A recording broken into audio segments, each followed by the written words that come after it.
नमस्कार। कुछ दिन पहले किरण रिजिजू द्वारा राहुल गांधी जी के ऊपर जो पर्सनल अटैक किया हुआ को देखा। एक यूनियन का पार्लियामेंट्री अफेयर मिनिस्टर होने के नाते ऐसा एक अनब शनब पर्सनल अटैक नहीं करना चाहिए था, क्योंकि राहुल गांधी पार्लियामेंट ये leader of opposition and Lok Sabha है और पार्लियामेंट्री डेमोक्रेसी में ये इस अपोजिशन का ही ड्यूटी होता है कि सिस्टम में जो बैठे हुए, जो सरकार में जो बैठे हुए, उसको सवाल करना है। लेकिन यहाँ देखा गया इंडिया में अभी कुछ सवाल करने से देशद्रोही ये बोलता है और बीजेपी अभी तक ऑफेंसिव में देखा है मूड में कि वो जनता उनको मौका दे के देश को शासन करने का मौका दिया, लेकिन इन लोग इतना दिन अपोजिशन बैठ के खुद रूलिंग है बोल के मालूम नहीं है। मैं अभी बता देता हूँ बीजेपी के लोगों को, आप लोग रूलिंग में है, देश को शासन आपका पार्टी से चला रहा है, अभी तक आप अपोजिशन जैसा रोल मत कीजिए, आप रूलिंग है, देश को अच्छा से सेवा कीजिए। और किरण रिजिजू एक पार्लियामेंट्री अफेयर्स मिनिस्टर होने के नाते अपोजिशन लीडर को, हर एक दल का नेता को रीच आउट करके अच्छा से पार्लियामेंट को चलाने के लिए ब्रीजिंग करना चाहिए था। लेकिन हर एक नेता का पीछे पड़ा हुआ है और पर्सनल अटैक किया जा रहा है और ये देखने से अनफॉर्चुनेट लगता है। उसको पार्लियामेंट्री अफेयर्स नहीं बोल के अनपार्लियामेंट्री अफेयर्स मिनिस्टर बना देना चाहिए किरण रिजिजू को। ये एक हम ऑब्जर्व किया है। सेकंड, अभी हम रिजिजू एम्प्लॉयमेंट का बात करता नहीं है और हम लोग का Assam Arunachal inter state boundary बात करता ही नहीं है। अभी हाल ही में यहाँ बोगली में काल परसों एविक्शन किया। हमारा रिजिजू, हमारा यहाँ का लोकसभा एमपी, वो कहाँ गया है? वो हमेशा अपना बॉस नरेंद्र मोदी जी जैसा झूठ बोलते रहता है। वो ऐसा नहीं बोलने से अच्छा है। अभी हम लोग अरुणाचल का एम्प्लॉय के लिए बात करना है और अभी पब्लिक ये जो गवर्नमेंट एम्प्लॉय लोग का ऑल पेंशन स्कीम आवाज होता है, उसके लिए बात करना चाहिए। क्वालिटी एजुकेशन के लिए बात करना चाहिए, क्वालिटी हेल्थ डिलीवरेशन के लिए बात करना चाहिए। वो आदमी का पीछे में हिंदू मुस्लिम राहुल सोनिया प्रियंका, उसका पीछे में बात करने से नहीं चलेगा। देश को ये मंदिर मस्जिद से कुछ लेना देना नहीं है। देश को एक अच्छा नेता इसलिए चाहिए कि वो ये जो हिंदू मुस्लिम का पीछे पड़ते रहता है, देश को पोलराइज करके डिवीजन के लिए काम करते रहते हैं, ऐसा करने का वजह है। तो अभी हम लोग का करेंटली अरुणाचल में ईस्ट सियांग डिस्ट्रिक्ट में SUMP का जो सेंसिटिव सबको उधर सर्वे करने के लिए जब जनता ही नहीं मान रहा है, तो उधर का जमीन मालिक नहीं मान रहा है, CRPF पारामिलिट्री फोर्स डिप्यूट करके जबरदस्ती किया जा रहा है। ऐसा नहीं करने से अच्छा है।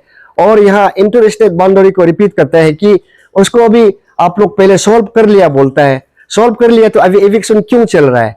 उसको आप हमारा चीफ मिनिस्टर, हमारा होम मिनिस्टर और Kiren Rijiju being a local MP, उसको असम का काउंटर पार्ट को टेकअप करके ये उसको जल्दी ही सॉल्व करने से ठीक है। और जो जिस घर को एविक्शन किया गवर्नमेंट, उसको गवर्नमेंट का एक्सपेंस में रिकरा कर देने से अच्छा है। और मेरा इसमें एक सुझाव देना चाहता हूं कि ये इंटर स्टेट बॉर्डर डिस्प्यूट में जो नेगोशिएशन टीम में जो कंसर्न एरिया का CVOs, जैसे कि निशी डोमिनेटेड एरिया में निशी इलाइट सोसाइटी को और असम तरफ से असम साहित्य सभा, असम बोरो साहित्य सभा और मिशन लोग का सबको और इन्वॉल्व करने से ठीक है।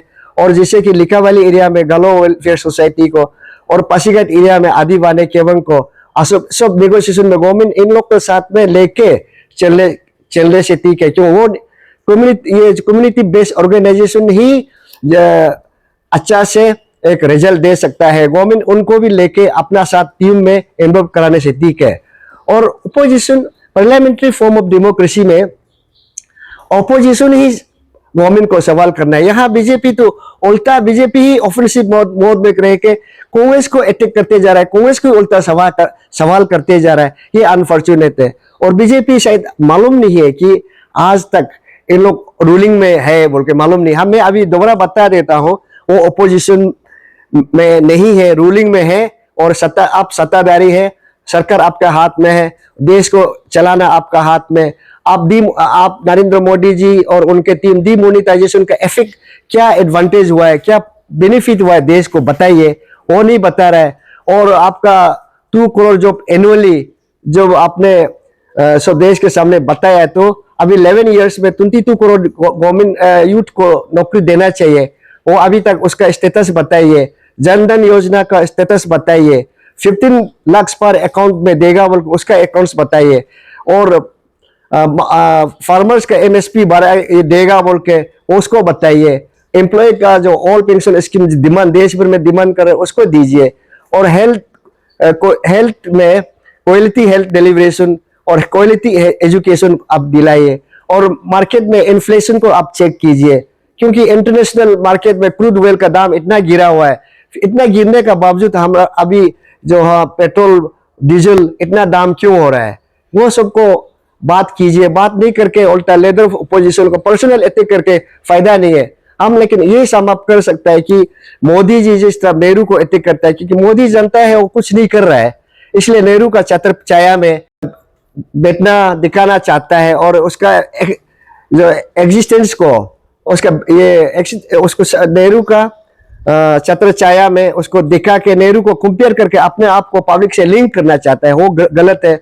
जो आज नेहरू को कुछ नहीं किया बोलने वाला आज जो बिक्री कर रहा है, और नेहरू का बना के रखा हुआ को आप लोग बिक्री कर रहा है। और ये एक लीडर ऑफ ओपोजिशन को राहुल गांधी और या एआईसीसी उसको किरण रिजिजू को रिप्लाई देना जरूरी नहीं समझता है कि इन लोग हम लोग को भी ये बताता है कि कोई भी मिनिस्टर, कोई भी पार्टी के अपोजिशन या रूलिंग के नेता लोग ऐसा अनब शनब इरेस्पॉन्सिबल स्टेटमेंट देने से, बेतुकी बात करने से हम लोग को जब हम मात दो तो बोलता है, फिर भी हमारा नेता को ऐसा बोलता है तो हमसे रुका नहीं गया है, इसलिए जवाब देना पड़ता है। वो जो ऐसे तो पर्सनल अटैक करने के बजाय देश के लिए, यूथ के लिए और काम करने से ठीक है। अभी हम लोग का तपीर गांव साहब आशा पिला में इतना आर्मी, चाइना का आर्मी आया है बोलता है, रिजिजू आप नहीं आया है बोलता है। आप दोनों एक ही दल का नेता है, तो किसका बात को मानेगा। लेकिन नेहरू गांधी सॉरी आपका नरेंद्र मोदी जी भी तो पहले बोला था, ना कोई आया था ना कोई इधर कुछ किया है बोला। फिर डोकलाम में ऐसे होने का बावजूद भी हमारा 20 इंडियन आर्मी को चाइनीज लोग मार के चला गया। आज भी अरुणाचल में ऐसा ही चल रहा है। उसको थोड़ा सीरियसली इंटरनेशनल लेवल में टेकअप करने से ठीक है, या देश के अंदर में वो आपस में हिंदू मुस्लिम north south east west politics नहीं करके ये चाइना का बात को सीरियसली लेना है, और पाकिस्तान का बात आप सीरियसली लीजिए, या आपस में रिलीजन का नाम पे डिवीजन पॉलिटिक्स, पोलराइजेशन पॉलिटिक्स करते रहने से नहीं होगा किरण जी। और आपको ये देश के लिए और सच का देश को 21st सेंचुरी में ईच एंड एवरी कॉर्नर से कैसा करके ले जाना है उसको आप लोग देखना चाहिए। राहुल का पीछे पर्सनल अटैक करते रहने से देश समझ गया है और चलेगा नहीं। और सच का बोलो तो राहुल अभी वोट चोरी, गाड़ी चोर को ये टेकअप कर रहा है। कोने कोने देखा गया तो भारत के कोने कोने में सच का उसको पब्लिक रेस्पॉन्स है। उस रेस्पॉन्स को देखे आप लोग डर गया है। और सच को देखा तो अरुणाचल में भी वोट चोर होता है, वोट कैप्चरिंग होता है, डिफरेंट फॉर्म ऑफ वोट चोर अरुणाचल में होता है। अभी तवांग डिस्ट्रिक्ट में, वेस्ट कामेंग में, कुरुंग कुमे में, करादादी में, ये दापरिजो में सब गवर्नमेंट और हर डिस्ट्रिक्ट में गवर्नमेंट लोग मिसयूज करके, जो गवर्नमेंट मशीनरी को मिसयूज करके ये वोट कैप्चर करता है। वो तो किरण रिजिजू आप भी तो वोट कैप्चर का, वोट चोरी का एक सब्सिडाइज बेनिफिशियरी है। इसके लिए आप डरा हुआ है। आप देखिए, सच का देखो तो कुरुंग कुमे में पूरा गवर्नमेंट अपना मशीनरी को लगा के कैप्चर किया है, कोरादादी में कैप्चर किया है, ईस्ट कामेंग में कैप्चर किया है, वेस्ट कामेंग में कैप्चर किया है, अपर सुबनसिरी में कैप्चर किया है, और तवांग में तो पूरा ईवीएम हमारा कांग्रेस का सिंबल को आप सेलो टेप करके आपका बीजेपी में सिर्फ मारने दिया है, और एक आदमी मारने दिया है। वो आप लोग ही एक सब्सिडाइज बेनिफिशियरी है। ये आप देख के चलने से ठीक है, और आप बोलने से पहले अपना खुद जांच लेने से ठीक है कि आप किस मोड़ पे करा है। आर्टिकल 371H में उसको स्टेट्यूट एक्ट बिल 1986 में जो लाया, उसको उस समय का पुकार अलग था। और ऐसा उस समय में ऐसा अरुणाचल का जो सेंसिटिव नेचर ऑफ स्टेट को देख के, क्योंकि नॉर्थ में चाइना है, वेस्ट में भूटान है, ईस्ट में म्यांमार है, ये इंटरनेशनल एक बाउंड्री में लिंक हुआ सेंसिटिव स्टेट है। तो इसके लिए उस समय में बनाया आर्टिकल 371H को।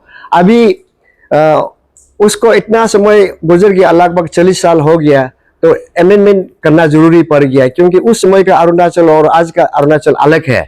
तो उस आर्टिकल के मुताबिक ये जल, जंगल, जमीन जो नेचुरल रिसोर्स है, जो माइंस एंड मिनरल डेवलपमेंट जो देख रहा है, जो नदी है, जो जंगल है, पेड़ पौधे है, झरने, पहाड़ है, सब कुछ गवर्नमेंट ऑफ इंडिया तो स्टेट गवर्नर में आता है, और लॉ एंड ऑर्डर को भी गवर्नर ऑफ स्टेट को स्पेशल पावर दिया गया है, उसको अमेंडमेंट करना चाहिए।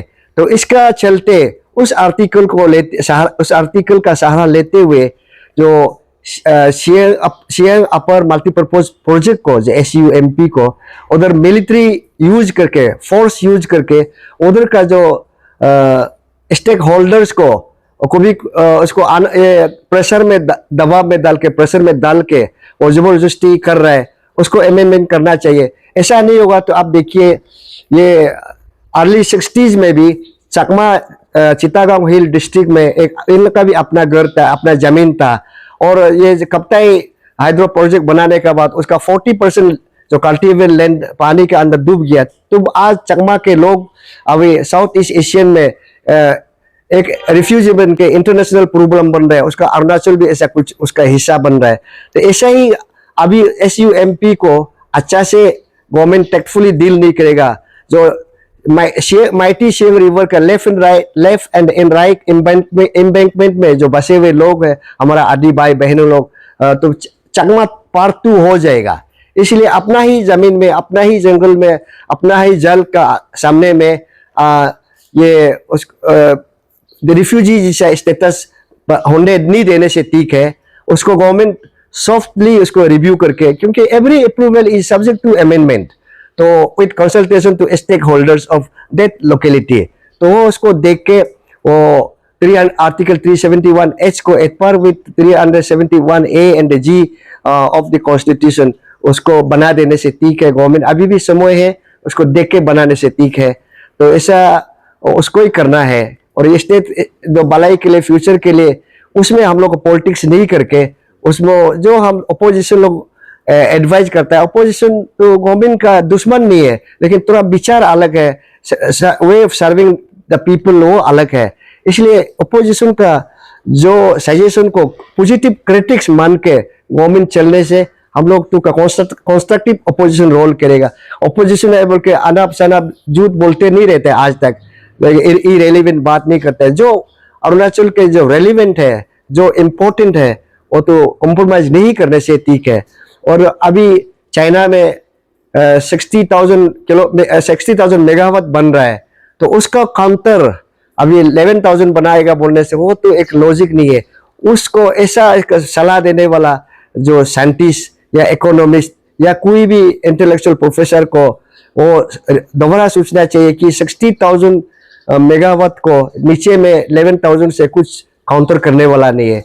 और हम लोग, और कोई लोग बोलते हैं हम यहाँ डिफेंस पॉइंट ऑफ व्यू के लिए बना रहे हैं बोलते हैं, लेकिन अभी हम लोग फर्स्ट वर्ल्ड वॉर का हिस्ट्री को पढ़ा है, सेकेंड वर्ल्ड वॉर का हिस्ट्री को पढ़ा है, और चाइना इंडिया वॉर का हिस्ट्री को पढ़ा है 62 का। पाकिस्तान इंडिया होते रहते लड़ाई, और रशिया और यूक्रेन लड़ाई हो रहा है, और इजराइल और ईरान का हो रहा है। उसमें तो हाइड्रो पावर का दाम का किसी भी हाइड्रो पावर किसी भी दाम को और ऐसा वेपन बनाते हुए लड़ाई लड़ते हुए कभी नहीं देखा है। और हाइड्रो पावर एक वेपन नहीं है, एक इकोनॉमिक जो रेवेन्यू जनरेट करने का एक सोर्सेस है, साधन है इसको। इसलिए ये हाइड्रो पावर को और ये डिफेंस पॉइंट ऑफ व्यू को लिंक करके अरुणाचल का जनता को गुमराह नहीं करने से अच्छा है। ये इतना बोल के मैं गवर्नमेंट को पॉजिटिव वे में लेने से ठीक है बोल सोचता है। और बार बार रिपीट करता है कि Assam Arunachal interstate boundary dispute को तो जो डेंडोरा पीट रहा था इलेक्शन से पहले, उसको दोहराए बोलता है तो कि उसको गवर्नमेंट सीरियसली टेकअप करके तो एविक्शन फर्दर नहीं कराने से ठीक है। यहाँ नहीं घूम के ये हाईएस्ट फोरम में, गवर्नमेंट लेवल में असम का काउंटर पार्ट से बचाने से ठीक है। नहीं तो क्या होता है, आदमी इधर का बेहतर घर में तो इमोशनल जुड़ा हुआ है और ऐसा एक रिटेलेट करेगा तो फिर गवर्नमेंट लेवल में सच का ही प्रॉब्लम आ सकता है। ऐसा होने नहीं देने से ठीक है। Thank you.